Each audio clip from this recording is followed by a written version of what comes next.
Vamos lá? Nossa pergunta agora, Isso. né? Terceiro bloco. Isso? Exatamente. Tá bem. Vamos lá, por favor. 5 minutos pra isso. Pode ir. Não, vejam, gente, eu acho que tem uma contradição em si no discurso deles aqui, tá? Porque, por um lado, eles falam que somos todos iguais, mas na verdade não, porque biologicamente somos distintos, homens têm mais testosterona e tal. E por trás desse discurso deles, é que eles não entraram nesse mérito aqui, tá embutida uma ideia de que homens são mais agressivos, de que homens são aqueles que fazem a parte braçal, etc. Porque justamente teriam as características biológicas que justificam isso. O problema é que, se enxergam o homem desta maneira, logo, como é que não, em consequência, em conclusão do seu próprio raciocínio, não falam sobre a violência? Porque se nós temos alguém com mais testosterona, isso faz com que seja dominante, blá, blá, blá, faz sentido, pelo próprio raciocínio dos senhores, que teriam violência, certo? Que teria um lado aí da sociedade que teria uma postura de intimidação, uma postura de dominância, correto? O problema é que eles não falam sobre isso, porque é uma contradição com a lógica deles. Como eu disse, outra contradição também tem a ver com a própria posição sobre a misoginia, o machismo, o feminicídio. O problema não é só o projeto de lei, mas o fato deles estarem se contrapondo ao projeto sem apresentar uma versão que eles acham que talvez fosse eficiente, diz muito sobre o fato deles não reconhecerem isso como um problema, que precisa ter algum tipo de tratativa na sociedade. Então, vamos falar de dados de Jamile. Vamos falar, um dado que nós já trouxemos, do Anuário de Segurança Pública. As maiores vítimas de feminicídio são as mulheres negras. 64% das mulheres mortas são mortas dentro de casa, no contexto doméstico, por parte dos seus parceiros, dos seus pais. E aí nós temos, inclusive, violência contra meninas e crianças. 97% dos casos de violência contra a mulher são cometidos por homens. Vamos aprofundar essa situação. Vamos falar aqui sobre abandono parental.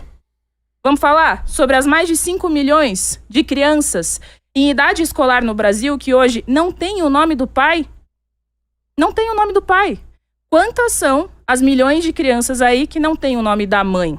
Porque se vocês querem apontar aqui que existe alguma desigualdade que justifique a situação de homens e mulheres, é uma situação em pé de igualdade, apontem. Quantos são os abandonos parentais em que a mãe abandonou essas crianças? Nós temos 11 milhões de mães solo. As mães solo são aquelas que recebem menos em comparação ao salário dos homens, mas inclusive recebem menos em comparação ao salário das próprias mulheres que não são mães. Vamos falar aqui sobre mães atípicas, Jamile.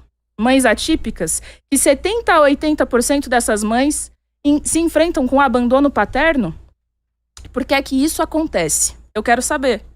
Porque, veja, vocês precisam dar alguma explicação.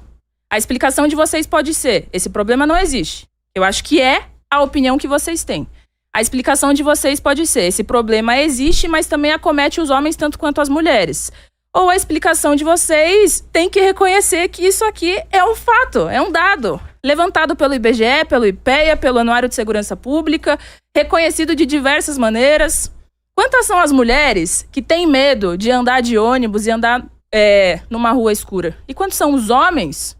Você que está assistindo aí, digo, se pergunte sobre essas coisas, entende? Então vocês precisam trazer aqui alguma explicação.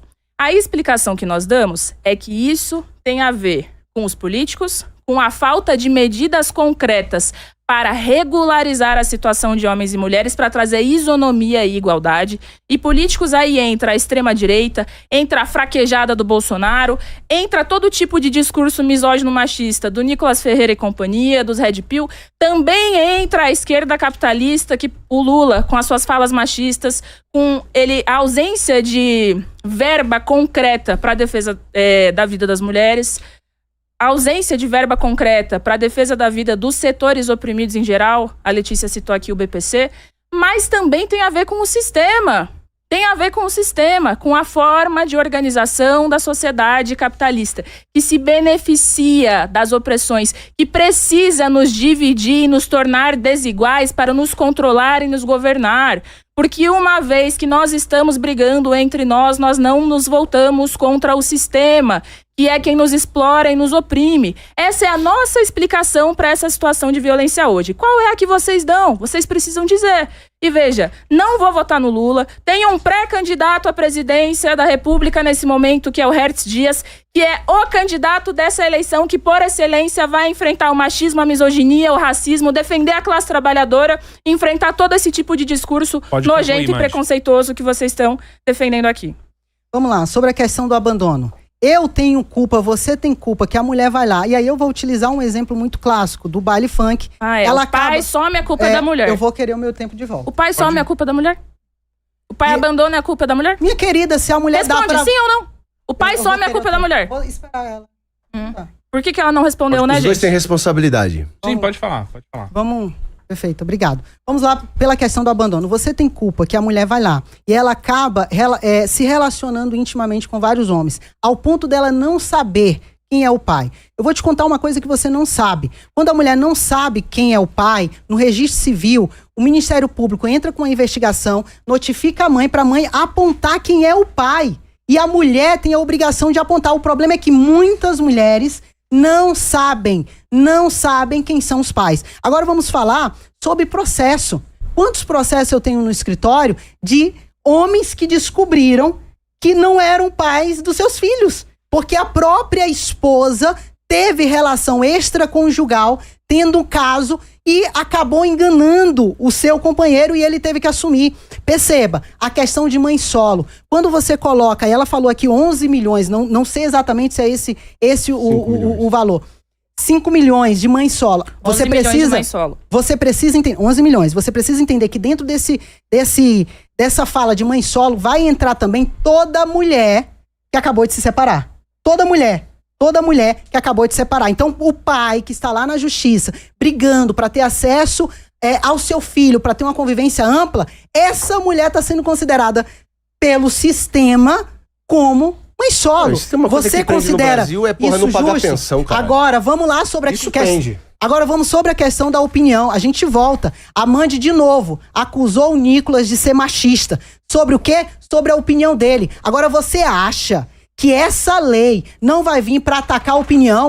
Então, a partir do momento em que o Nicolas grava um vídeo, deixando bem claro que ele discorda da pauta, ele discorda da lei, aí agora ele é considerado machista? Pelo amor de Deus. Opinião. Não acho que ele é machista opinião porque ele discorda da lei. Olha só que interessante. Opinião é igual a gente costuma falar, né? Igual rabo. Cada um tem o seu, para não dizer um palavrão aqui de novo. Rapaz, você falou tanta coisa, Mandy, de opinião. Opinião sua. Então refuta. Sobre nós. Então refuta. Sobre nós. Que eu acho que vocês não se importam com feminicídio. Não me importo. Eu quero que essas pessoas apodreçam na cadeia. Qual lei vocês acham que deveria ser incrementada para realmente punirmos de maneira objetiva os estupradores? Por que a bancada do pessoal sempre vota contra o recrudescimento das leis? Eu acho do pessoal. Foda-se, mas sua colega isso é. Eu tô trazendo aqui, ó. Eles são sempre contra. Mas aí, opinião tá matando. Opinião tá matando. E aí, a opinião que você julga, segundo a sua cabeça e interpretação, o que é. Você acusou uma par de gente aqui de machismo, você me acusou de preconceituoso. A tua cabeça, você não sabe quem eu sou. Você não sabe o que eu vivo. Você não sabe o que eu faço. Então traz uma definição concreta. Traz. Não, quem tem que trazer é você. O que é misoginia, você não trouxe. Esse é teu papel aqui. Eu te perguntei. Apresenta Não, lei eu com a definição concreta. Traz sua lei com a definição concreta. Segue seguro, tem 15 segundinhos. Então é o seguinte, querida, você não respondeu até agora e definiu pra nós de maneira clara e objetiva o que é misoginia. Não definiu feminicídio, se somos capazes de interpretar de maneira objetiva. Vocês não conseguem responder o básico, doutora. A senhora é uma mestranda. Pois é. Mas ninguém responde, porque isso aqui tá na sua alçada. Até agora, nada. E aí é muito interessante. Diferenças biológicas, Mandy. É ou não é realidade? É ou não é? É ciência ou não é ciência? Aí você falou, não, se somos diferentes, a testosterona justifica a violência. É claro que homens são mais violentos que mulheres. Ninguém nega isso. Claro, e está associado aos hormônios, querida. Sim! Claro que sim. Nós Mas já sabe estamos quem é na mais terceira violento contra a rodada, mulher? Você não tinha falado disso ainda. Preste atenção.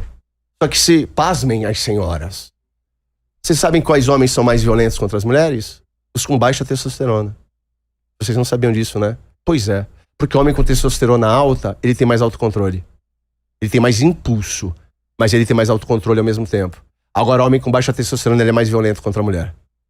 Eu sei que vocês não sabem disso. Novidade pra vocês. Agora, vem cá. Mulheres são violentas contra homens também? Em palavras, gestos, até ações. Até ações. Agora, são subnotificados. Quantos homens vocês acham que vão pra delegacia pra falar que tomou tapa na cara da mulher dele?